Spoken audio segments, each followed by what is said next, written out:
为了东区四大重点发展蓝图，议员蔡小薇以近年人口成长2倍以上的德高厝，以及好尾寮平实的串联发展，lin新新市镇甲生态特区的远景，来甲市府交换意见。其中特别伫招商部分 ，Costco 的渴望进驻上市的出餐议案。好事多有要打算来进驻在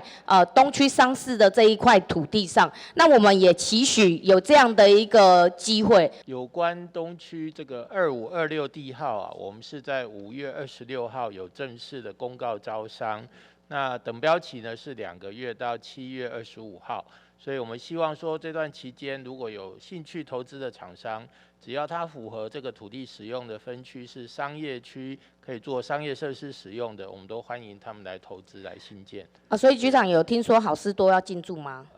我们有听说，而且应该是乐观的，可以来期待。除了市民乐观期待 Costco 的进驻，另外民众一直敲碗6都只有台南无的 IKEA， 嘛强烈要求市府以平市中卫区的优质条件来买下该企业进驻。许多的市民朋友也都在敲碗啦，就是说 IKEA 其实它有考量6都里面可能只有台南还没有 IKEA 来进驻啦，那 IKEA 进驻的这个条件，它也考量到台南市的人口啦，台南市的整个这个产业结构啦，还有所有的这个建设的部分，所以应该是要有机会在台南市的人口收入的结构里面，符合他们进驻的条件。除了乐观其成之外，我们还是会积极沟通。当年赖清德前市长去跟台积电